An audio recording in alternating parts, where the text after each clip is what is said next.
evening, everyone. Welcome to the series of National Capacity Building Seminars on research writing for research consultants and off-taking of research consultants after service.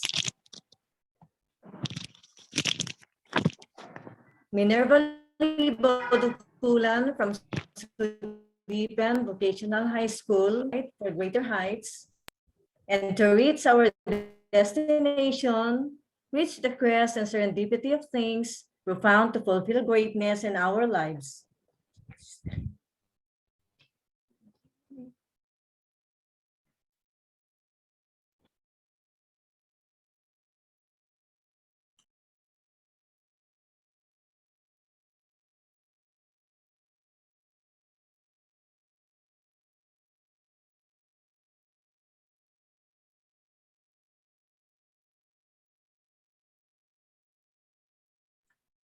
Okay. Ladies and gentlemen, fellow seeker of wisdom, to keep the ball rolling, tonight's event is an initiative of the ETCOR Educational Research Center under its advocacy, Project Sagip Mananaksik for Everyone, which aims to help researchers, particularly the students and professionals all over the country, especially during this time of pandemic, in making research the way to fulfillment of educational justice and liberty. Alongside with Project Sagip Mananaliksik for Everyone is the Project Sagip Mananaliksik One-on-One. These projects are acknowledged by the Department of Education through their advisories. Okay, mag-pray muna po tayo.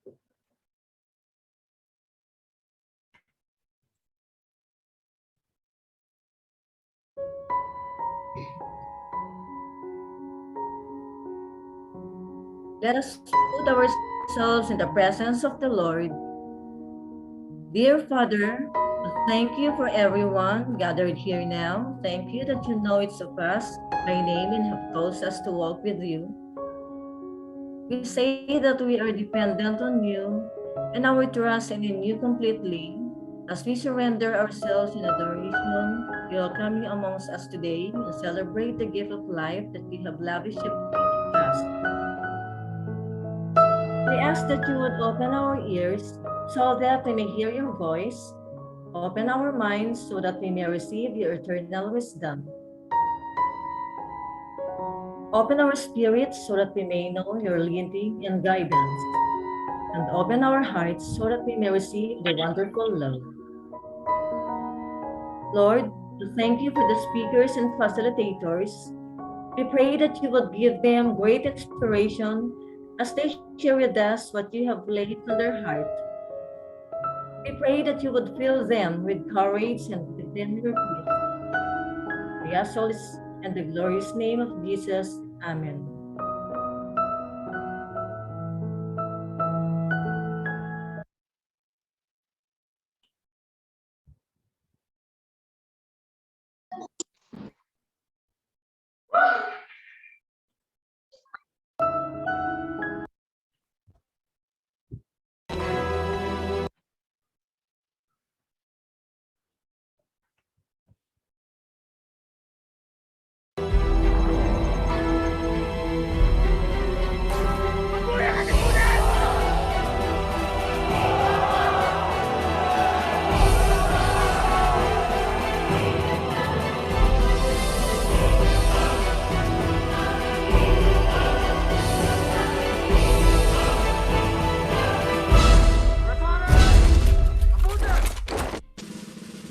Kababayan, ang pambansang awit ng Pilipinas. Kayang mag-ibig, kelas ng silanganan, alam ng puso, sa dikit mo'y buhay. Lupang hinirang, kuya ka ng magiting, sa manlulupin, di ka pasisigil, sa nagagang tutok sa simoy at sa langit mong pagaw, ay hinatang tula, tawid sa pagkayang minamahal. Ang isang ng matawad mo'y tagumpay na naghihiling,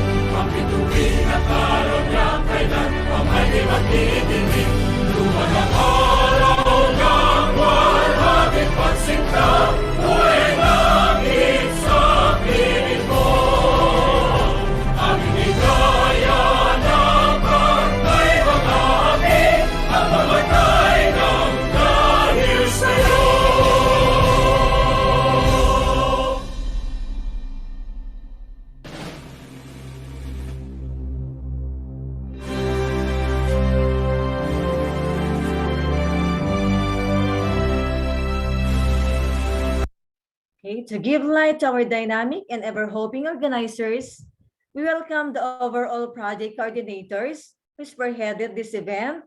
We have Dr. Bernadette L. and Dr. Adrian Lawrence P. Carvajal. We also would like to acknowledge the man behind all ETCOR, Dr. Richard D. Sanchez, the head research consultant. Now, a round of applause. A big round of applause also to the presence of all the national consultants, regional coordinators, provincial division, city coordinators, and all ETCOR research consultants, and to all participants, the flavor of the hour. To have our energizer and to open the skies to its limit, let us now have the welcome message of Mr. Jose V. Valdez, a licensed divisional teacher, Teacher 3 at Candon City High School, Candon City, Ilocos Sur.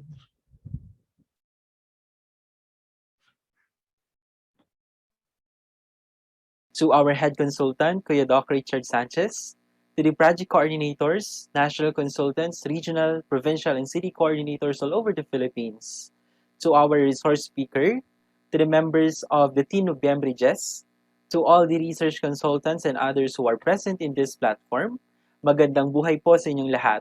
Greetings everyone. In behalf of the ETCOR family, it is my pleasure to welcome you all to tonight's webinar entitled Conceptualizing a Quantitative Study, Motivations, Justifications, and the Centrality of the Inquiry. Conceptualizing a particular study is like preparing the table for a family dinner. You must think well of the dishes that you cook and prepare well the necessary ingredients before you cook them in order, of course, to impress everyone's taste buds. It is important that you do it not because you are obliged, but you are motivated and inspired. You must justify the very essence of you doing it. Not just because you are in charge, but of course, you want to serve a delicious food on the table. Nagutom po ba kayo bigla? If yes, don't worry because our plates and cups will be filled with so much learning today as our resource speaker discussed to us how to conceptualize a quantitative study. And personally, tonight's topic is very essential, especially in these times where some tend to forget the importance of conceptualization. Lastly, may we all remember that conceptualization is also our doorway to understanding our purpose of why we have to do it. Why is there a need to do it? And why do we have to push through it until the end? Once again, welcome to today's webinar. So, nandiyan na ba si Mr. Valdez? Okay. He's around. Thank you so much, sir, for that welcoming and yet the inspiring welcome message. So moving on, tonight's topic, which will be shared to us by our able lecturer, is the conceptualizing a quantitative study, motivations, justifications, and the centrality of the inquiry. But before that, let me remind you of our rules. Number 1, please turn off your microphone. Number 2, you may or may not open your camera. Number 3, use as identification the acronym of your institution and your last name, first name, example, SBHS, Duculan, Minerva. If you have questions or thoughts, other thoughts, you may type it in the chat box or raise them after the discussion of the lecturer by using the raise hand button. Okay. Our lecturer is a graduate of Bachelor of Science in Business Administration, major in Financial Management at Beda College, Alabang, Muntinlupa City. Her eagerness to continue serving the department paved way in attaining her master's degree in Business Administration at Beda College, Alabang. She is currently enrolled at University of Perpetual Help System Delta with a degree of Doctor in Business Administration. She was a former part-time senior high school teacher. She also served as a project coordinator and executive assistant at United Power Systems Philippines Incorporated, for more than 1 year. She also served as bank teller at China Banking Corporation. Now, she is the Department Chair of Business Administration and Entrepreneurship. Currently, she is also a full-time assistant professor at San Beda College, Alabang. He is also an active global markets, forex, and cryptocurrency trader. She passed the following examinations: Certified Advanced Equity Analyst, Certified Advanced Technical Analyst, and lastly, Certified Financial Marketing Professional. Fellow consultants, let us welcome, with a virtual clap, our lecturer, Miss Klaine A. Maravillas-Diduro. Thank you, Miss Minerva, for that wonderful Yes, introduction. Good evening, everybody. I am so flattered with the introduction that you have provided, ma'am. Thank you so much. And to Sir Richard for inviting me.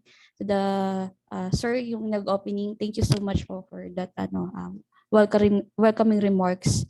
And for today, for tonight, I'll be discussing, I am assigned to discuss of the conceptualization.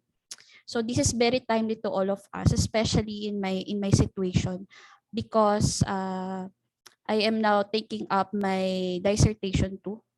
So I am expected to defend my paper on December. So after that, hopefully I pass and then become a doctor na. This is also timely in my work job today because I am handling research, particularly for accountancy students. And for the CHAD memorandum, before po kasi, accountancy students, they are not required to provide or to have thesis or research methods. So basically, this is their first time to learn about research. And this is very essential to them despite that they're dealing with numbers, figures in the corporate setup, because research is very essential in every part of the organization. Okay, so my topic for today is conceptualizing on a quantitative study. So before I joined the China Bank, no, I'm very love to do the computation side because I am into investment because my father is also an investor. So I didn't imagine myself going to this area, especially in research. So when I took up my MBA, the first time that I saw thesis per se, because in my undergraduate we had strama. It's a different type of assessment that you have to undergo and pass. But moving forward, what I have learned from my master's, even up until that I'm taking up my doctoral degree, is how do we really start our research? Okay, so the agenda for tonight would be, of course, the definition of conceptualization, the framework itself, what are the examples or the variables that we could, envision in conceptualizing the paper or the research, and then the conclusion of this agenda. So I have this picture. In conducting a research, what are the typical, normally when I entered master's, ano kaya yung typical or what are the expectations during the defense? Okay, basically I don't know which part of the paper that they will tackle, but what I have observed based on the papers that I saw in library, even I went to LaSalle and Ateneo just to check all their papers or their researches. And what catches me or what caught me during that time that I am taking up my master's degree is they have a good explanation on their conceptual framework. So perhaps what I have anticipated prior to my defense in my master's degree is perhaps the panelists or panel of critic or examiner will ask me or will dig deeper on the direction of my paper. So the problem is most of the researchers are having a hard time is, yes, they could hear issues, they could hear news, and it also parang captures the interest that they wanted to pursue that study. However, the missing part or the listening is how they able to conceptualize the study, which direction they should go. I have this one example on how we could go into our primary objective of this topic. There is a story between a lost man and a young generation, which is around 16 to 18 years old. And then that person, the young woman, asked that old man, "Manong, saan po ba dito ang daan papuntang Lubo, Batangas?" Okay. And then the man answered, typically you're expecting the man would just answer, punta ka dito, diretso ka lang, kanan ka, kaliwa ka. Nagulat yung babae because how the old man replied on her question. The old man answered the young woman that, "Iha, alin po ba ang gusto mo? Yung mas mabilis na papuntang Lubo? O yung gusto mo ba yung maraming tao kang madadaanan?" You see, you have to be specific on what direction that you are trying to take in your paper. It's just the same with how you conceptualize the study or the direction that you wanted for your paper. So, familiar po tayo sa Squid Games, no? This is very particular, especially for the millennials right now. This is a phenomena of one of the best high-selling movie in Netflix called Squid Game, wherein they are participating to win millions of won of prizes, and then they have to pass the game. So basically, there are for the initials, before the headmaster or the game master will discuss about the game, they had to choose which shape that they wanted to choose or they want to choose for their game. So a lot of people choose circle, a lot of people choose triangle, a few of them choose star, and a few of them choose the umbrella. So basically, this game also provides us and how we could conceptualize the game. Yung iba kasi, when we do our research is, ito kasi yung trend niya yon. So ito na lang gagamitin ko. It's just like yung adapting another study to another. I'm not saying that is incorrect. However, you should also consider how it was being conceptualized and how you will able also to conceptualize the past research to make it more meaningful, to make it more valuable to the future researchers or to the future readers of your paper. So with that, what I have observed and how I connect this game is before you choose your direction, you must understand the purpose of the game, even though it was not yet discussed to you openly. So even though you don't have any idea, you could make a conclusion how this game will process, how it will flow in the end. At the same time, what are the disadvantages and advantages if you choose one shape or another? So basically, it's more about the conceptual framework. So openly, by research by Levy and Ellis 2006, and I really love this definition of Levy and Ellis. It is defined, it's in it abstraction formed by generalization from particulars. So meaning to say, concepts are abstract and it represents certain aspect of reality. The major question is concept also synonymous to reality? Later on, we will discuss further of that and how we could differentiate reality to concept. But moving forward, we will just define, based on the research that I have got, how conceptualization, how conceptual is being formed or defined. So a concept describes a mental representation used to group things or ideas by their shared attributes. Okay, so the word concept reflects on how you organize or how you classify a term. So therefore, when we talk about concept, it denotes a phenomenon, an idea, or it could be a term or a word that is broken into small classification.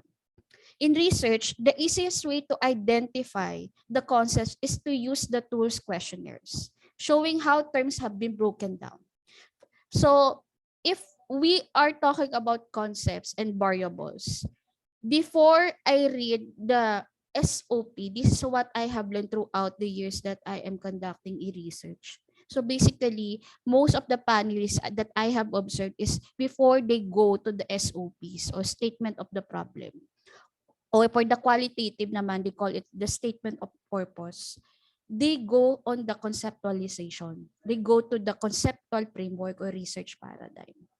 So basically, for them to identify how these questionnaires or how this statement of a problem being formed, what are the basis?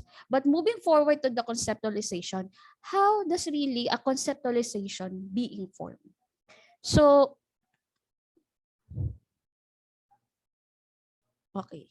There's a lot of definition that you can find online, or whether you go to the National Library or any elsewhere. Actually, in my perspective, which I really love about Tamin 2016. This is the current definition that I get. I know that there's a lot of definition that pertains to conceptual framework, but what really captures me and the easiest way to define conceptualization or conceptual framework is it is a network of interlinked concepts. It is a concept in a frame. Kaya nga siya tinatawag na conceptual framework. It could be a term, words, that is within a frame that produces, it could be different or correlated concepts. That altogether, when you combine it, we are forming conceptual framework. It provides a comprehensive understanding of a phenomena or phenomenon. And this concept constitute a conceptual framework that supports one another, that articulate their respective phenomena, and establish a framework-specific philosophy. So, conceptualization bottom line here is to specify what we mean and what actually don't mean by the terms we use in our research. So, it doesn't mean that you will just identify what is being obvious, but also you wanted to also include in your study what are the things that is not typically included by the previous or past researchers. Okay, so basically all the concepts, the variables that you get are basically coming from the field knowledge. That's what we call research gap. Which is very important regardless if your design is just a qualitative or quantitative. Okay. So when we form our framework, basically it came from a research gap. So based on the research gap, it answer why is it happening? Why is there a continuous promotion in branding despite that they lost, for example, ABS-CBN, they lost their franchise. However, they are still gaining a lot of high rates or ratings online through the use of social media platforms, YouTube and Facebook, etc. So these are the common research gap that we have what to fill in, and commonly research gap that we are facing right now is the lack of literature. If we already formulated this research gap or field in knowledge, basically that could help us formulate our conceptualization. So actually, in research arena, conceptual framework is oftenly defined or synonymous to concept map. Okay, so when we talk about concept map, it is a diagrammatic presentation in which concept or constructs, so another term for construct is variables, showing the relationship in a visual picture to illustrate the interconnection between the independent, extraneous, and or the dependent variables. So basically, these are the conceptual variables that you could typically see in a conceptual framework or in a framework or a research diagram. So basically, it is a conception or a model. Especially if we are taking up our okay, especially if we're taking up our doctorate degree. Some of us are we are already had our master's degree. Specifically, the panel of critics or the panel of examiners will normally dissect your model, your proposed model in your doctoral or dissertation. For the master's degree, actually, they are basing on how you appreciate the process. So most of the conceptual framework are being inspired by a theory. That's why they call it a theoretical framework. However, regardless that you are taking up your master's degree or your doctoral degree, your respective field, it is very essential that we have to explain the relationship of the independent and dependent variables. So meaning to say, if we're able to showcase the relationship between the two, which one has the most strong coefficient when we talk about in statistical manner, therefore, we could able to formulate or contribute to the society the model that we wanted to showcase, enable for them to understand how this research gap will be answered in the future on the later part of our paper. So basically, conceptual framework consists of set of linked concepts and proposition. Okay, concept versus reality. So basically, most of my students in college always ask specifically mga accountants, is sobra nila matanong, which is I really love about, because even though that they are pegged to focus more on the board examinations, and my subject is not part of the board examination, however, they appreciate the importance of conducting research. So how I taught them is I never trained them to start with chapter 1. Essentially, I did not ask them, no, you do the introduction, you do the background of the study. What I instructed them to do first is they have to read a lot of articles. They have to focus on the related literature and how they conceptualize their paper and how they put up the research gap. Because your introduction, your background of study will be formed once you already establish the concept of the paper. Okay, so basically, concepts versus reality. Of course, reality came from facts. Facts. So this is the reality of life. We are now in the early recovery stage in our economy. A lot of restaurants, stores are opening right now. But in research, we could also turn concept into reality. We made this reality. It is a set of concepts that made into reality. You made it visible. That you observed this. You presented this concept, and then a lot of people appreciate the possibility that this study will be really happening in the future. Therefore, you are also confirming with the reality. So, as a researchers, we could turn these concepts into reality. We are producing facts. So how we could produce facts? By conducting research, and then how we explain it, how we recommend, how we conclude, and how we interpret the data will be very essential on how we turn our research into facts.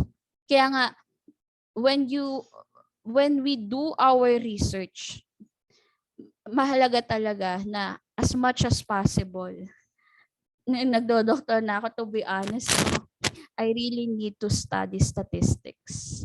that is really a must.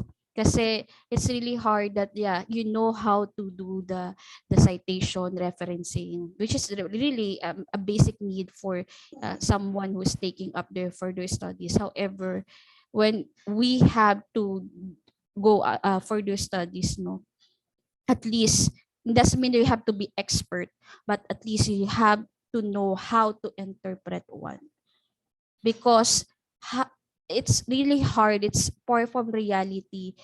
How you able to convince the panel that this is my concept, this is my concept, this is the answer in my research gap, if you cannot interpret it in the using a statistical tool.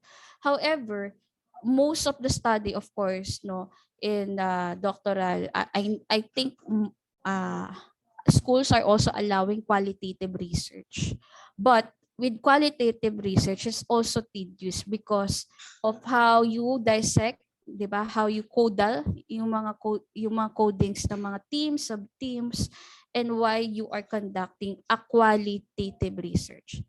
For those who are taking up or planning to take up their doctoral, no, regardless of respective field that you are planning to take, basically importante rin is you also consider, no, pinakamahirap is how you do the mix method.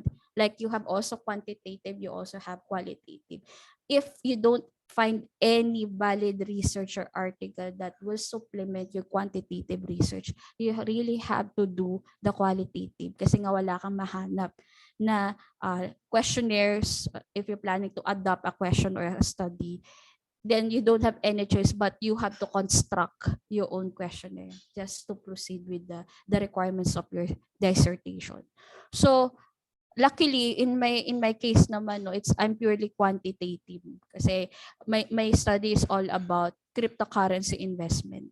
So kasi nandun na rin yung field ko. So another advice for those people here planning to take up their doctoral, even though I'm not yet doctor, and I think the doctors here will agree with my statement that mas maganda yung field of expertise mo. Kasi sa conceptualization, alam na alam mo yun because that is your field, that is your mastery. Mahirap kasi if you will jump because this is the trend. Yes, that in how we could impress the panel is, diba, it should be relevant, timely. However, if it's not your field, it's very impossible for you to defend it. Unless you have a lot of time to do or conduct your research. And I know naman we have jobs to do in the daylight. And then we are just doing this stuff in the evening, diba? Typically, that's the reality. So moving forward, so conceptual framework generate hypothesis. Okay, when we define hypothesis, once we have this conceptualization, okay, we are moving forward to our hypothesis. Hypothesis is being defined based on research of Akbabio 2015. It is just a prediction. Okay, siya ba, for example, prediction like normally it is in a null statement, null hypothesis. Okay, there is no relationship, there is no significant difference, there is no significant effect, etc., etc. You are predicting. Okay, you are anticipating. So that is very important in conducting research. So basically, this conceptual framework also it helps us generate hypotheses. Okay, to be tested and suggest how the data collection instrument should look like. Okay, in conceptual framework, if diba, nasaktuhan, nagda-dissertation tayo, tapos nasaktuhan talagang they're well-versed in research. Looking at your conceptual framework, they could already identify what statistical tool that is necessary for your study. At the same time, they could also, without looking, diba, on downwards of your paper or yung pinaka-bottom, they would identify already what are the hypotheses that you should put in your paper. At the same time, what statistical treatment of data that you must use in your paper. That's what I have observed. So basically, it plays an essential part because it could summarize everything. Ang hindi lang yan masasummarize is is there a relationship in how we answer the hypothesis? So it's a different thing because it's on the chapter 4 and 5 once we get or gather our data or pag nag-conduct na tayo ng survey. But conceptual framework itself, okay, especially if may nataon tayong doctors no na sobrang into research no, basically they would already identify dapat dito chi-square kasi they have two levels and categorical siya, and then with the independent variable numerical siya, tapos yung dependent niya categorical if they are well versed as in statistics. So doon pa lang sa conceptual framework malalaman at malalaman na nila. So thus, the conceptual framework are not fixed network, but they possess ontological, epistemological, methodological assumptions, and each concept within conceptual framework plays ontological and epistemological role. So what are those? So basically, I have conceptualization of framework for design. So ano ba yung mga typical na design for our conceptual, no? We have ontology. So when we talk about ontology by research, no, ano pa rin yan, yung mga definition ko, dahil nasanay na kasi ako, si Akpabio pa rin yung nag-define yan, yun, FYI. So basically, according to Akpabio 2015, claims about what is knowledge theoretical versus reality. So basically, it is a philosophical lies in methodology behind question. Positivism, post-positivism, constructivism, interpretivism, and pragmatism, and how basically your methodology is being formed. Pag positivism, post-positivism, all of that are basically from the knowledge of a person based on observation. Pag sinabi naman epistemology, it is a science of knowing. So it talks about objectivism and subjectivism.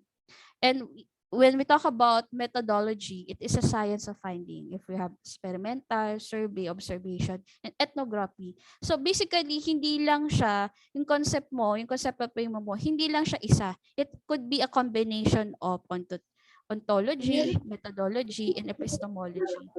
With American Bully, classic type, boss. Okay. So with methods, okay, it is a way of how we capture our data.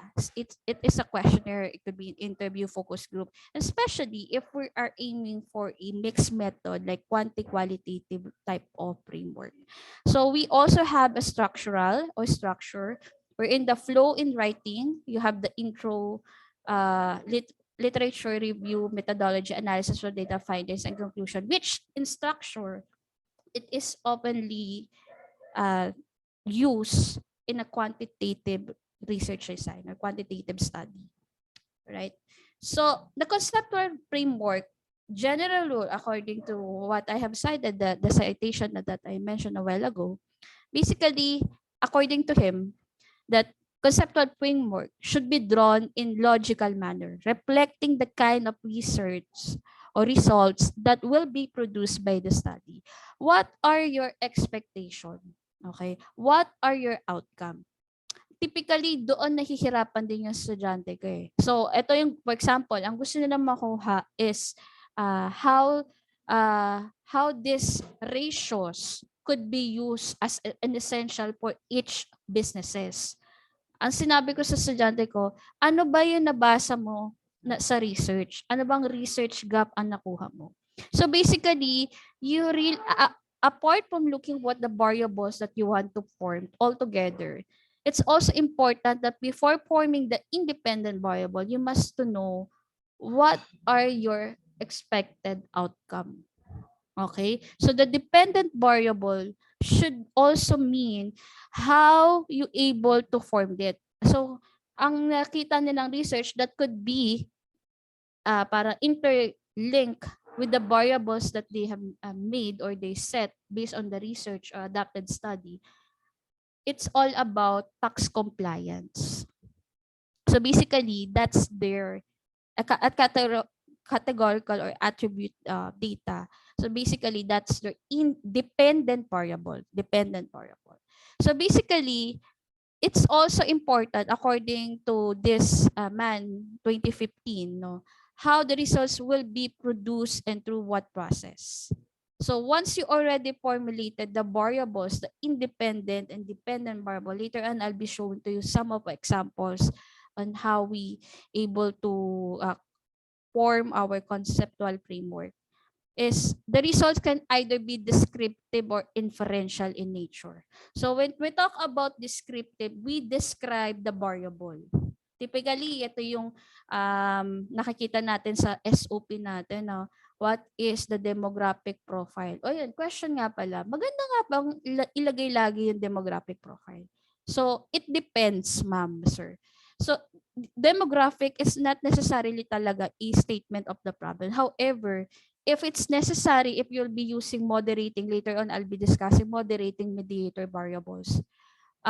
Basically, you have to include that in your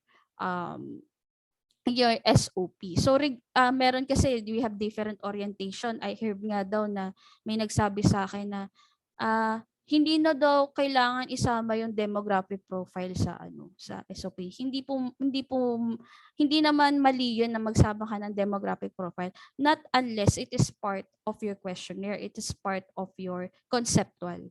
Okay? If it's not part of your conceptual, it's not part of how you interlink the variables, the independent to dependent variable. Therefore, it's not necessary na to include the demographic. So it depends on the concept of the paper or the concept of the study. Okay? So descriptive, it describe, diba? We'll be using means and dispersion enable for us to contribute or to produce descriptive type of research. So inferential, the nature of inferential according to statistics, it's all about how you measure the relationship of one variable to another. So we're using inferential statistics for that. Since di ba? Yun din yung natutunan ko kasi ang hirap mag-research kapag wala masyadong means lang yung alam ko. To be honest, yun din yung naging struggle ko nung una eh. I cannot appreciate yet the research nung una kasi ang alam ko lang yung means, average, getting the average, hindi pala dapat ganun. So, as you go along with the research, forming yung conceptual framework, it's important, lalo na we're looking at the statistical data when we're reading in an article or related study, di ba? Typically, we also read the discussion and results. And minsan yung mga discussion and results, especially if international, more of them are into statistical results.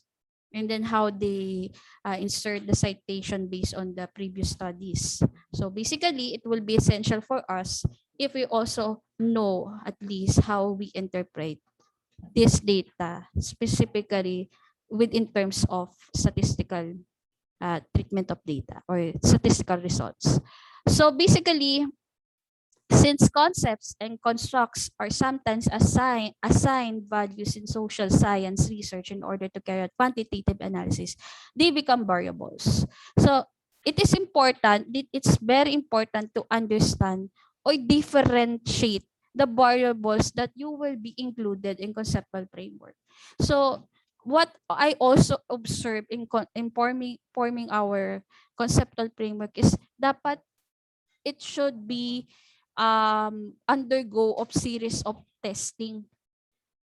Kasi if we will do our results and conclusion and recommendation, we cannot proceed on that part if we will suffer from the violation of this data. Ano ba yung mga violation? Meron kasi mga variables na, di ba, we think that we can join together because we wanted to produce a model that we could showcase or kumbaga maging part tayo ng research community, and we wanted to contribute to them by of course conducting a research and showcase our output, which is yung model, itong conceptual framework. However, ang pinaka natutunan ko talaga is there are variables that you must also consider if there are synonymous, if there are not violate any assumptions. Kasi if they will violate, therefore, it could be triggered na there's something wrong on how your data gathering. It's all about the data gathering process eh.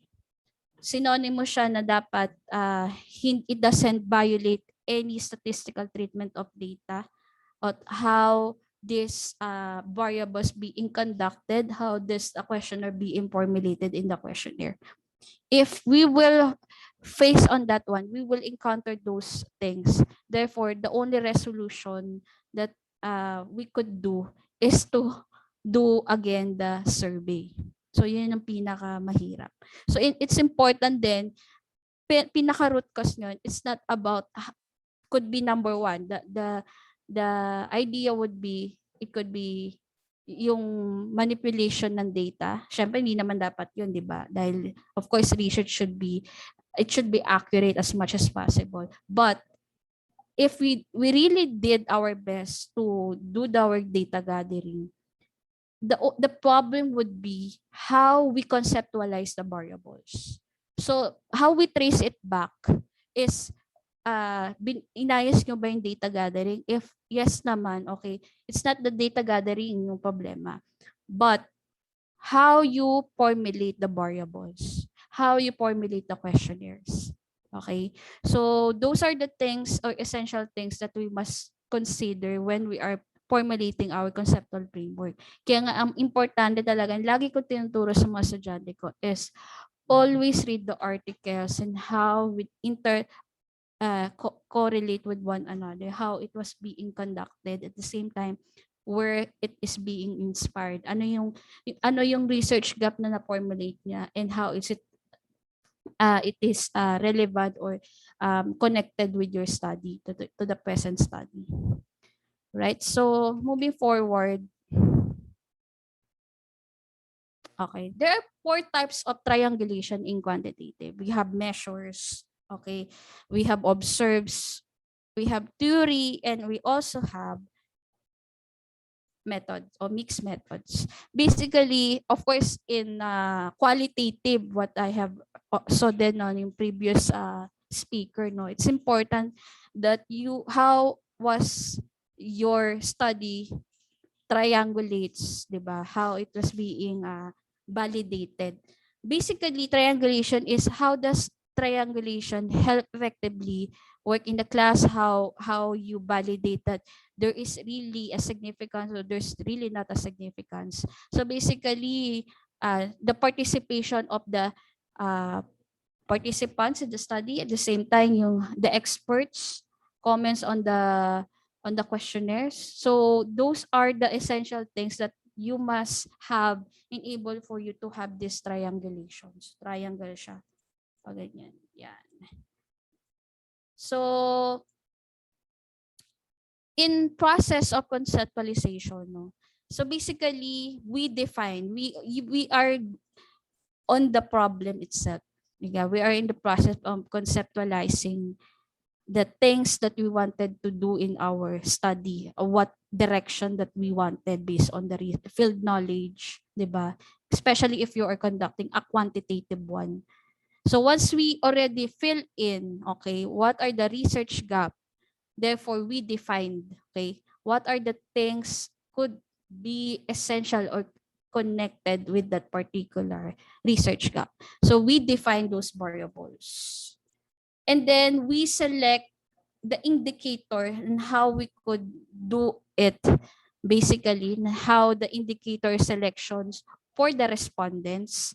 And then we are operationally do our concept or objective for this study. So basically, it is also important that this conceptualization is also relevant in how we define our variables. Anong ibig sabihin yan? In definition of terms, typically, and I haven't experienced yet a panel asking if how the definition of terms being formed. Kasi it's also part of conceptualization. Kasi ang pinaka-mother talaga, sabi ko nga po sa inyo, sa conceptualization pa lang o conceptual framework, doon pa lang, you the panelists or the panel of examiners could already identify, could already predict what do you really want for the study. If they cannot digest, once they dissect it and they cannot understand what they're trying to fill in with the study, therefore you'll have a problem on how you convince them that the conceptualization is formed to answer the research gap. So basically, sa definition of terms po, there are two things that we must to consider on how we operate, we define our terms. So basically, there are two things. We have operational and we have based on the conceptual definition. So basically, ang naririnig natin that yes, dapat yung mga definition of terms, dapat it is operationally defined. Diba? However, that is not also the limitation of definition of terms. It should be based on conceptual. Is it based on the concept that you form or based on the how you operate or how you define it on your own? Based on research then. So basically, it will be more powerful if yes, operationally defined ang ating definition of terms. However, you could also mean that your definition of terms is based on the conceptualization or the concepts or the term or the words that you found in the previous study. That's how you define the definition of terms. So moving forward, if you think that it is being operationalized, diba, how the internet interconnect with one another, okay, basically you will also do the observation through data gathering. Okay, so again, nagkakaroon lang tayo ng problem if tingin natin, yung conceptualization mo, may na-violate, okay? When we do our measurement, may na-violate. Is it really the only thing that you can check on that one, if there would be a problem in the future, would be on based on the results, no? Is tama ba yung pagkaka-conceptualize natin? Or basically, merong problema sa data gathering natin? How do you really define the variables in conceptualization? Baka kasi doon naguluhan yung respondents natin o yung informants for the qualitative. Okay? For the quantitative, kaya ganun naging resulta natin kasi that's how you define it. It gives a different interpretation. Kaya nga importante kasi in research, the conceptualization is the mother, diba? Ang pinaka-supporting natin, magso-support o magko-convince sa ating conceptual framework will be the RRLs. However, you have to be careful as well on how you define the terms kasi it could lead to misinterpretation. It could mislead our conceptualization. All right? So, in variables in conceptual framework, again, the laging typically nakikita natin is independent, dependent. Okay, so dependent, okay, variable is also known as the response variable. It is the variable that the researcher, according to Fanelli and Jankowski 2014, it is the most interesting one in understanding the predicting. Okay, so the independent variable most likely is being explained or defined as the outcome measure and is ordinarily condition of the researcher to explain on how this variable behave. So the dependent variable is thus the main variable in the study. If you already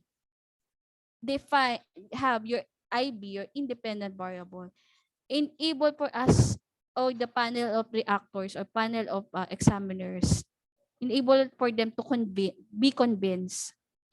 It is important that how you able to operationally or conceptually define your dependent variable, because that will be the main variable in the study. Because that is the problem that calls for a study. That could be the essential, once you have your research gap, it summarizes how this research gap will be filled or be solved by anticipating the dependent variable, how it is being solved. So basically, it's more on how you formulate your independent towards or having a relationship or significant difference to your dependent variable. So basically, independent variable rather refers to the variable that is present to have an effect on another variable. Kumbaga ito yung katulong, all of us naman, no, most of us have already experienced this one even in our undergrad, no. Yung pag-conduct ng baby thesis, mini research, I hope na naituro naman din ng mga professors or teachers natin. So basically, independent variable refers to the variable that is presumed to have an effect on one variable. Nakakapag-isa siya, it could define on its own. Unlike with the dependent variable, kailangan niya ng katulong to define the holistic problem or the outcome of the problem. So basically, we have to establish X and Y, which is independent variable and dependent variable. Okay? So actually, in other research, the independent variable is also called defined as or called or synonymous to predicting variable. So yun yung tawag nila. Pareho lang naman yan. So basically, it helps to answer or aims the research to understand the causes of the phenomena. So this is the phenomena and this is the causes. So ang tanong dyan, is this really the cause? That's why we have this phenomena. So yun ang magiging agenda ng paper natin. All right. So I just want to insert lang, no, just if yung mga aspirant to take up master's or doctoral degree, no. Sa conceptual framework, I always tell my student, even in an early stage, no, Miss, natanong nila sa akin, what if po, okay naman po yung conceptual framework namin, okay yung data gathering namin, pero nagka-problema kami. I think this is a different topic. However, I always motivate the students about the results of the study. Ang sabi ng isang estudyante ko, actually kanina niya lang tinanong sa akin, what if I'll encounter a result that is not significant? Will I have a problem during defense? I always tell my students that yes, you will have a problem if you cannot define it or if you cannot defend it. Regardless of the results, even it's significant or not significant, okay, it doesn't matter as long as you can defend it. Kasi nangyayari naman talaga yon. It's just like if you will have a not significant or you will accept the null hypothesis, you'll be having a not significant on your hypothesis. Therefore, there will be a problem if you cannot defend it at all. Just like you just get a unique result, which is not typically get or the usual results that you will expect from a research for as long as you can define it. Normally, nagkakaroon naman tayo ng ganong results if mababa yung respondents natin in quantitative by statistical manner. Mababa yung results natin, respondents natin, so we could work on the respondents. Or meron tayo na violate, which is yung sinasabi ko po kanina. May na-violate tayo in terms of how we validate our internal or external validation of our questionnaire. So that could also mean connected to our conceptualization. So pag naghahanap tayo ng bakit nangyari to, you go back to your conceptual framework.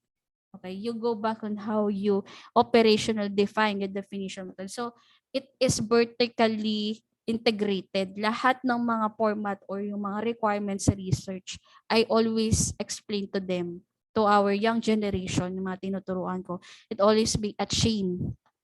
If the respondents will having a hard time understanding or comprehending the questionnaire, therefore you have a problem. Or it could be, the assumption could be, is it really relevant to insert that variable in your study? Okay. So you always go back to the conceptual framework. So in conceptualization, especially in in a quantitative study, we have variables. Like what I have explained a while ago, no? Meron po tayong independent, the causes, and we have also the phenomena, di ba? The outcome. So we have the dependent. So basically, most of the research nowadays, to make it more comprehensible, okay, X and Y, they are using other variables that will help them identify or appreciate or explain the relationship between the independent variables and dependent variables. So most of the researchers, no, lalo na yung mga nagtitake ng masters o doctoral, no, they're using intervening variables.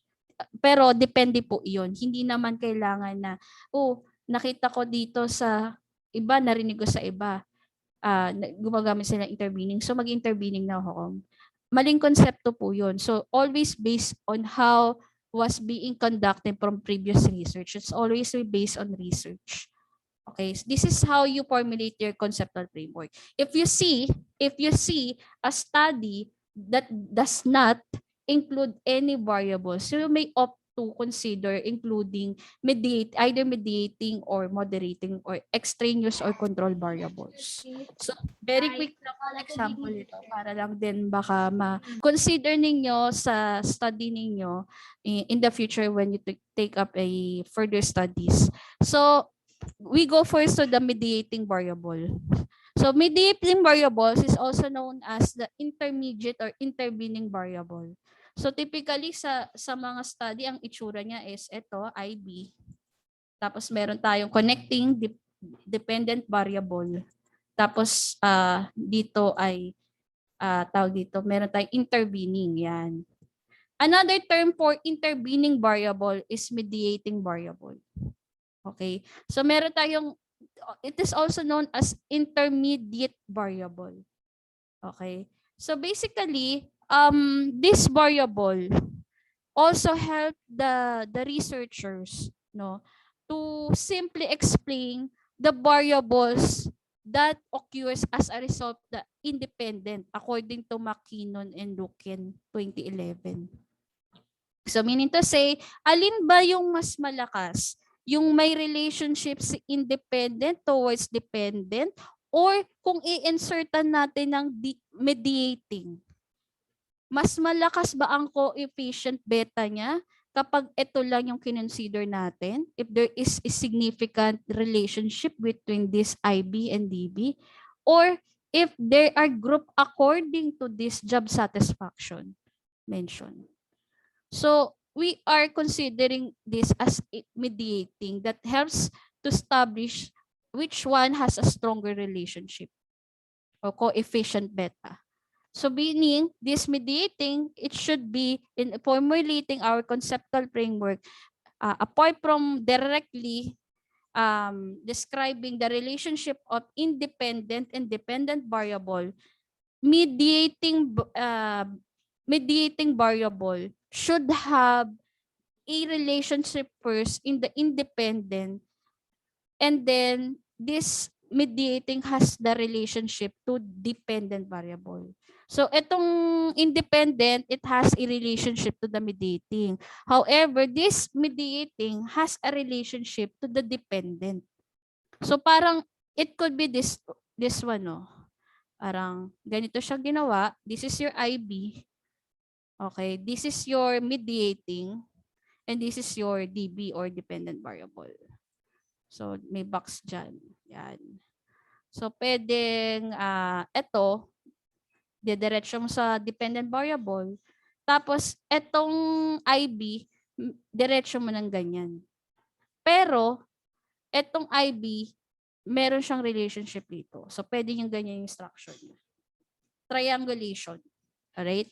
So basically, this could be used in your study if the researchers opt to have this one from the previous study. You may consider a mediating if you find a relationship between IB towards the mediating and the mediating towards a dependent variable. So another way naman is ito. Ayan, yung IB niya. Ayan, I have a lot of example yan. Ito. This one and this one. It mediates. So this one, it indicates a single mediator, which is job satisfaction, showing if the third variable to the IV or independent and DB relationship, so that the casual or the causal consequence rather is modeled with IV causing the mediating variable causing DV. So basically, it mediates between the IV and DB relationship. Alin ba yung mas malakas na coefficient? Yung bang IB directed to the DB? O yung mediating na nag-interfere o nag-mediate between independent and dependent variable? That could be an essential one for the researchers. And I always advise my students, no, especially undergrad, no. Pag doctorate kasi, you have to come up with your own conceptually. Talagang it could be adapted, however you have to provide a lot of mediating, moderating, and control variables.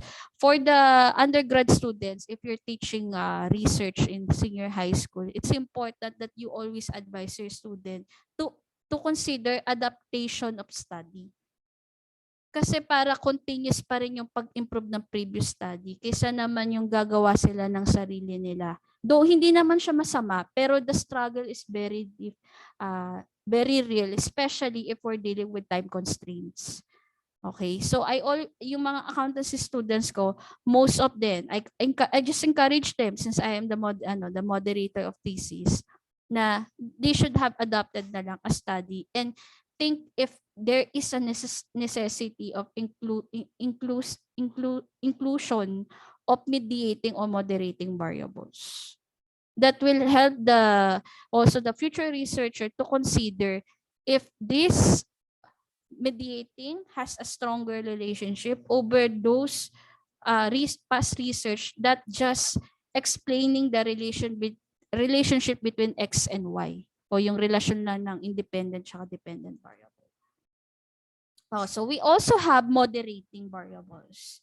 So moderating variables, no, with mediating kasi, ito, kailangan kasi mapakita na si mediating, kailangan may relasyon muna sa CIB. At itong mediating, may relasyon dito. Okay? Pag sinabing moderating sa conceptual framework, okay, it shows the relationship between IV or independent and dependent variable.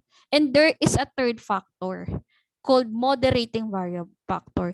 Ito, may nakakita akong mga study, tawag nila independent variable. Intervening variable pala, sorry.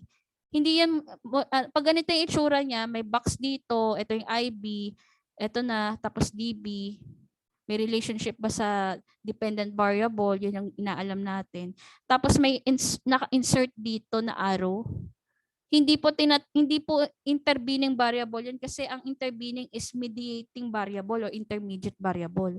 Ang tawag po doon is moderating variable. Okay? Typically, moderating variables that I observed from the several studies ay demographic profile. Pero hindi lang siya, mali po yung connotation na demographic profile lang ang pwede natin gamiting factor. It could be other variables then as well, which basically came from a research then. That there is a study that defines that there could be a relationship that could help establishing relationship between X and Y if we will exert this one. May mga articles na about that one. If wala po kayong makita, that is part of your agenda to identify which one has a stronger coefficient data. Yung bang mas malakas ba yung relationship ng independent to dependent variable, or mas malakas ang relationship kapag meron inclusion ng moderating variables. So dalawa yon. Ano yung mas malakas? Yung walang exertion ng moderating or meron exertion o inclusion ng moderating variables, which is itong organizational environment. So ito yung tinatawag natin is there is significant relationship between IV and DB. Or another form of statement of the problem is there a relationship between the independent and dependent variables when they are grouped according to the mentioned moderating variables? So yun ang kailangan mong alamin. Okay, that could be one of the problem that you could establish in your SOP. So basically, this arrangement does not change meaning as long as the moderating factors is structured as a supporting variable. So meaning to say, this is just a supporting to identify mas malakas ang relationship ng IBDB kapag may moderating. Ay, dapat pala ang tanong sa akin ng estudyante ko, what if miss, I got a result na insignificant itong moderating? Will I have a problem? Again, doesn't mean that you have an insignificant, doesn't mean na you will fail or you will need to do or conduct your, or you have to resurvey again. As long as you will back up or support it with related literature that you included or indicated in your paper. Therefore, there's a possibility that you could convince the panel of reactors or examiners. But if you cannot defend it, we will be having a problem. You no need for you to do the resurvey unless the reason why typically most of the research, that's why they have insignificant in their results, it's because of the number of respondents. As much as possible, the higher the better. But if we're talking about time constraint, we really have to get the sample size that is really relevant for our study using statistical treatment of data. So kailangan na talaga natin ng sample size, yung pag-compute ng sample size. Doesn't mean na kailangan population para lang masabing masarap yung adobo ko. Kailangan buong population, barangay makatikim. You only need the sample size to see if there is a significant relationship between dependent and independent variable. So that's how you formulate your conceptual framework using the moderating. So pag ako umuupo akong panel, minsan na-i-invite po ako. So dito pa lang ma-identify ko na kung anong gusto niyong makuha. Makikita ko na kung anong klaseng statement of the problem ang gusto niya. Nakikita ko na meron siyang measurement sa mga variables niya. Ibig sabihin nitong transformation, transaction analysis, may mga tanong sila, how they measure leadership. Okay, kaya siya may ganyan.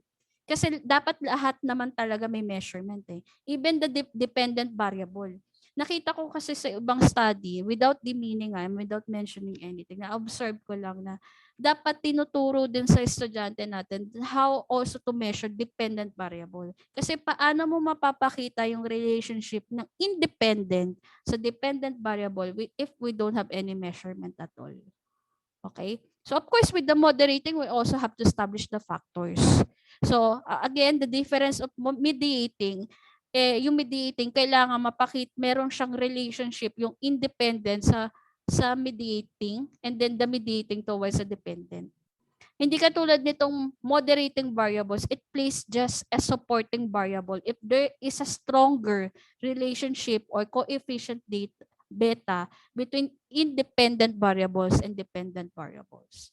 So if we will go at ito, pinaka-tedious na to, pang doctoral degree level na tong yung sa baba, that you may consider in the future para ma-appreciate ng panel of reactors or panel of examiners.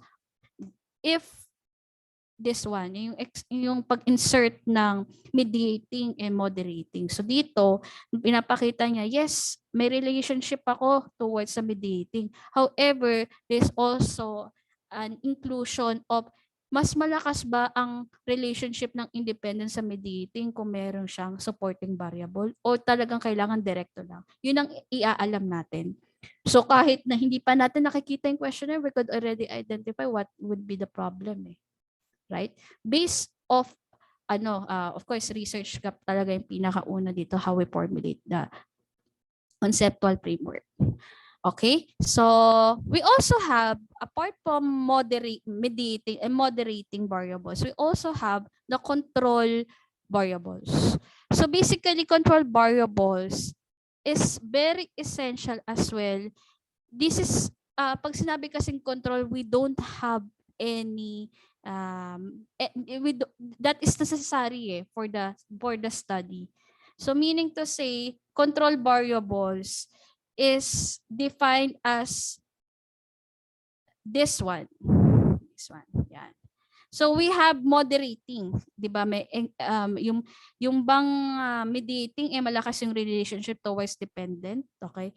So we also have mediating because of the relationship of independent to mediating towards a dependent. However, we also have other factors that is really connected, stand alone, connected, or there is a relationship towards dependent. Okay? Ito yung nilalaro natin yung partial least square na tinatawag kasi typically talaga sa doctoral yung sorry. Nawala yung PowerPoint ko. Wait na po. I'll go back again. Sorry for that. I'll go to the controlling yan. There you go. So, the control variables is there is directly relationship, or you wanted to know if there is directly relationship apart from establishing this variables. Meron daw study na hindi mo na kailangan lagyan din ng moderating mediating kasi meron na talaga siyang directly that answers or that controls the relationship of these variables towards the dependent variable, which is the example is personal factors based on research. Okay, so if you will be having this type of conceptual framework na very tedious and very a lot of moderating variables that you establish, mediating, moderating, you have control variables. Therefore, I think that is very a good one because you wanted to examine na mas malakas ba yung relationship ng organizational environment towards between job satisfaction and organizational commitment? Okay? Or yung bang personal factors may kinalaman o may pagkakaiba o may relasyon towards organizational commitment? Ito bang transformation, transaction analysis is may kinalaman sa job satisfaction para para masabi na may relasyon nga tong tatlo na to towards organizational commitment. Kapag daw nakamit mo daw ang job satisfaction, magkakaroon ka raw ng organizational commitment. Kahit hindi mo na pala muna basahin as panel of reactors, malalaman mo na anong gustong patunayan ng estudyante natin o ng researcher. So that is control variable. Or yung bang hindi yung bang pagkakaroon ng personal factor between yung demographic pa yung edad, gender, educational attainment, may kinalaman ba sa commitment ko sa organization? O kailangan dumaan muna sa experience ng transformation, transactional analysis para lang maging satisfied nila. Pag satisfied sila, may commitment sila.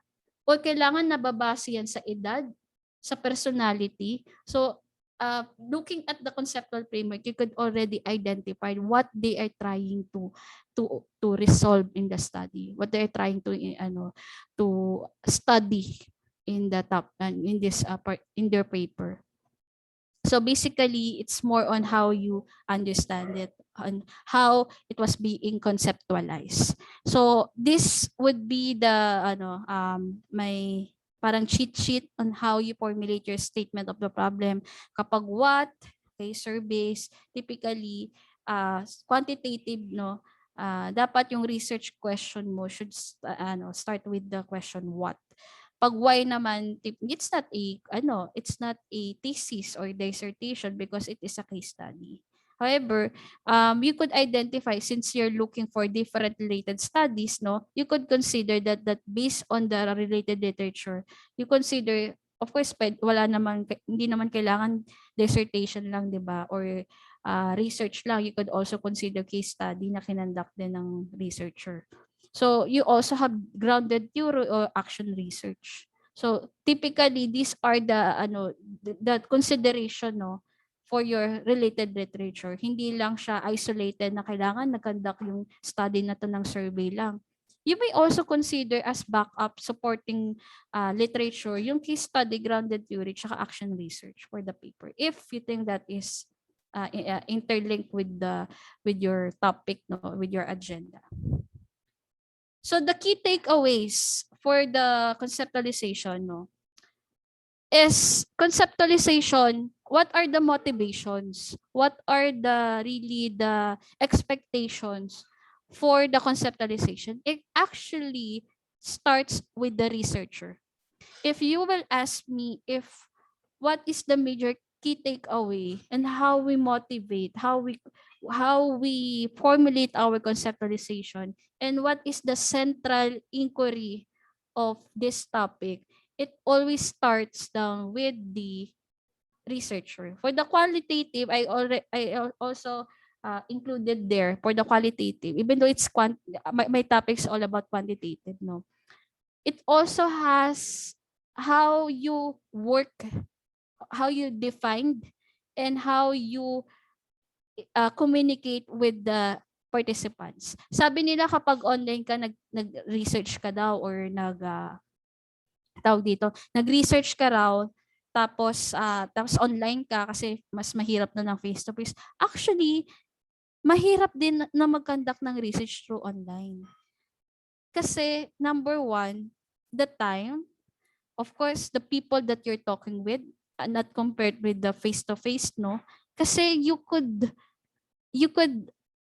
explain to them very well if there are questions or there are problems on how you constructed, even though you validated it with the experts. Meron kasi pa rin mga participants na hindi pa rin naiintindihan kung ano yung gusto mong ipasagot sa kanila. Unlike with the online kasi, sabi nila mas madali kasi Google Forms daw. Siguro with the terms of the cost, mas tipid siya. But with the struggle, it's just the same with how in the face-to-face. Kasi if you have 100 plus respondents and you wanted to get the best data, okay, for your research, you really have to you really have to connect with them. Kasi most of the time, even we have different wavelengths how we understand the questionnaire. Of course, they will have a problems understanding the questionnaire. Possibly may mga ganung scenario. But not unless, even adapted questionnaire nga nagkakaroon din sila ng problema. Not unless you will talk to them one by one. Okay, you will talk to them one by one. In my case kasi, I have 180 in my dissertation. It took me every day, I really need to talk to each one of them how they understood the questionnaire. Kasi pag hindi pinabayaan ko siya, my momentum will go down, and I think there will be a probability, since I have a little knowledge about statistics, no, that it could violate the results of my data na magkakaroon ng problema sa akin. Okay? Kasi meron sa validation kasi may mga assumptions ka na gagawin for the statistician eh. Pag may na-violate, the meaning there was a problem in your data gathering. Yun ang iniiwasan ko. Ang hirap mag-resurvey. So basically, the centrality of inquiry would be always the researchers. Because the researchers are the ones who acknowledge the limitation of their definition for concepts. So basically, the conclusion of my presentation is it comprises concepts, yes. We're the ones developing it into constructs and given values. They become variables. And the variables include independent, mediating, moderating, extraneous, or controlled variables. So we have the diagrammatical connecting variables, how we showcase the relationship or significant difference or effect, or the what we're trying to prove in our study. So basically, the primary or key takeaway for this topic would be, yes, we have to develop this framework. However, the centrality of inquiry depends of how the researcher perform the research gap or fill the knowledge. Madali kasi mag-create ng conceptualization eh. Ang problema dyan is why you are conducting that concept, why you are formulating that concept. You will always go back to your research gap. So that's what I have learned about the conceptualization. Paano mo na-establish tong variables na to? Saan galing to? So hindi pwedeng sabihin ng mga estudyante natin na kasi yan po yung narinig ko eh. Nakita ko lang sa Facebook, problema daw yan. So of course, it's invalidating the purpose of research. So you always go back to the research gap and how was past researches was being performed or were being performed. So with that, I would like to thank all of you who listened to my talk, and I hope you learned something for tonight. And I'm looking forward for the other topics that is pertaining to research, because research kasi it give us a lot of opportunities, network, community.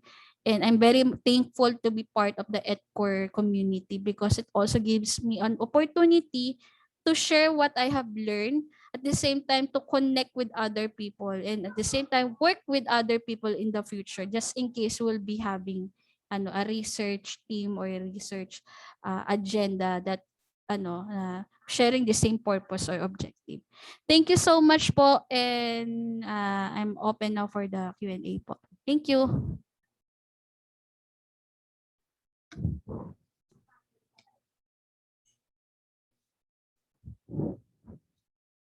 Okay, thank you very much, Ma'am Klaine, Ma'am Anne, for your enlightening speech.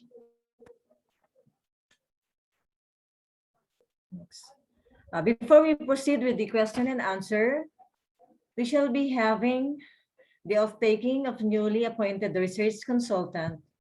To facilitate the off-taking, may we call on Dr. Cristina S. Doria, a master teacher from Nalsian-Tomling National High School, Division of Pangasinan.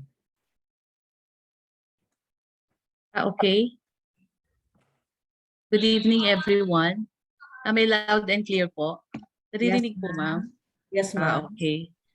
May I request our new research consultants to please open your cam for some photo documentation and raise your right hand and follow after me. I do solemnly and sincerely, parang hindi ko po, promise, swear, and declare that I will truly and faithfully, and to the best of my skills, knowledge, and abilities, execute the powers and trust reposed in me. As please state your position. So help me God. Thank you and congratulations po. Congratulations po. Thank you, Dr. Doria. And to our new research consultants, congratulations. And now to give us his acceptance speech, may we call on Mr. Marlon A. Marmol, a teacher 3 at San Antonio High School, San Antonio, Iriga City, and a research consultant at ETCOR Educational Center Research Center. Ma'am Minerva, may technical problem, internet problem yata si Sir Marlon, nag-chat kanina lang. Can we call any other research consultants?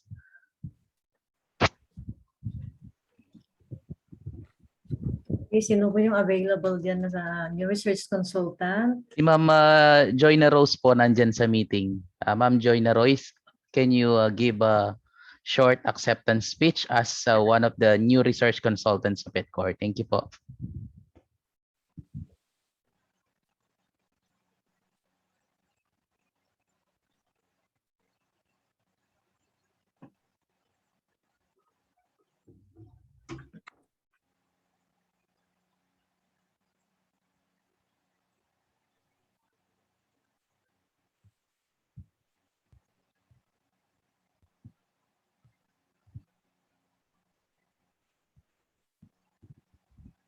Baka may problema din sa sounds Okay. niya, ma'am. Can you proceed po sa ibang parts ng event? Thank you, ma'am. Okay, okay, sir. Okay. May I award this certificate of recognition?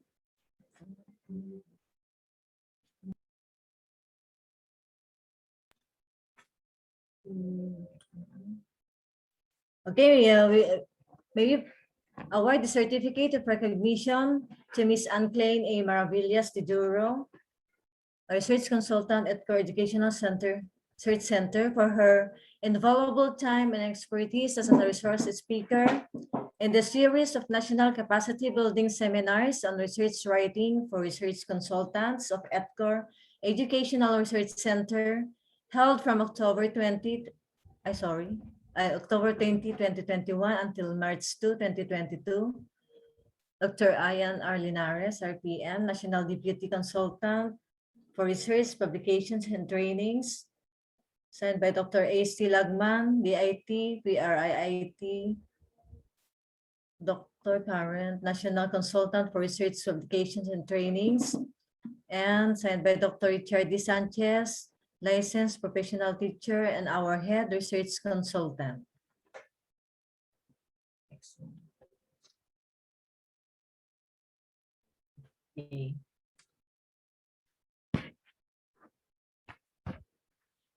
This official t-shirt and polo shirts being sold by Blueprint Shop, owned by Dr. Mark Joseph Bisangil. It is not ETCOR that is selling the shirts, but Blueprint Shop. We are only a beneficiary of certain percentage of the sales. This means that interested customers should contact Dr. Sangil through his contacts found in the link. Okay. So, punta po tayo dun sa question and answer. Wala na yata. Tingnan nga natin. Basahin po natin yung mga nakaano dito. Okay, thank you so much. Nandito yung from OM and HES, Mary Jane S. Thank you so much, Ma'am Ann. I am blessed with your presentation, new insights and new learnings. Ito naman from Ma'am Michelle J. Malindulay. Thank you for the insights. Welcome to the family. Thank you po. Thank you so much po for the warm Yes po. congratulations. Galing naman Thank you po, sabi niya. From Cez Samaniego to everyone, thank you very much po. It is very informative po. From Cez Samaniego. From Tabacao National High School, thank you po, sabi niya. Okay, yun po yung mga nasa ano, ma'am. Okay, thank you, Ma'am Ann. Ma'am Minerva. Po. Bago nyo po tapusin ang meeting, bago nyo po formally i-close or tawagin na mag-closing, I just would like to personally thank Ma'am Klaine Maravillas-Diduro from the Beda College, Alabang. Alam niyo po, before niya simulan ng event na ito, sabi niya kinakabahan daw siya. Pero with with her talk ngayon, with her lecture na I think more than 1 hour, no, Ma'am Minerva? Yes, Okay, yes, kinakabahan pa po si Ma'am AK niyan, no? Pag hindi pa po kinakabahan yan, kahit magdamagan po, pwede tayong mag-lecture. So maraming salamat po, Ma'am AK, at isa po talaga kayo sa mga magagaling na speakers ng ETCOR. Thank you so much po. Thank you po. Thank you. God bless po. Thank you. Thank you, Ma'am Klaine. Next one. Okay, so to give us her closing message, may we call on Dr. Cristina S. Doria, a Master Teacher 1, ang tanging Guru Awardee, National Level 2021, and a Strategic Intervention Material Writer, and he is a champion in the National Level 2020. Dr. Doria. Thank you po. Thank you, Ma'am Minerva. To our overall project coordinators, Dr. Bernadette Lijarde and Dr. Adrian Lawrence P. Carvajal, the Head Research Consultant, Dr. Richard D. Sanchez, National Consultants, Regional Coordinators, Provincial Division and City Coordinators, all ETCOR Research Consultants, and most especially our speaker for tonight, Ma'am A.K. Maravillas-Diduro, our event chairperson, Ma'am Minerva Duculan, and fellow event co-chairperson, Sir Jose Victoriano-Valdez, and to all the participants who are with us tonight, a blessed evening to each and everyone.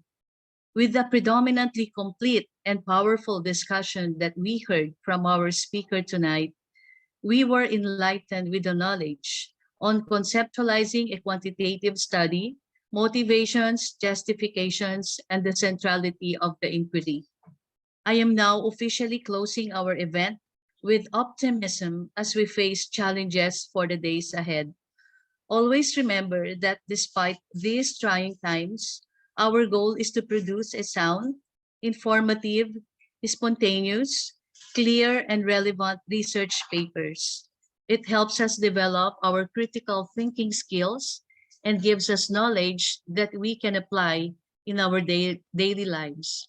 Let us always visualize the importance of research in our society. Before I end, let us all be reminded once again with this quote coming from Neil Armstrong. He said that research is creating new knowledge. My dear colleagues, let us continue creating new knowledge for the people and for the nation. Let us always embrace the culture of research. On behalf of Team November 10, Ma'am AK, Ma'am Minerva, Sir Victoriano, and yours truly, we thank you for joining us tonight. God bless everyone. Okay, ma'am. Thank you, ma'am. Sir, nakalimutan pa natin yung picture taking. Sige po, ma'am. Opo. Ako na lang po magpipicture. Please, Pa-stop ano na lang. Sige. Stop recording ko muna, no, ma'am. Tapos na rin po, no?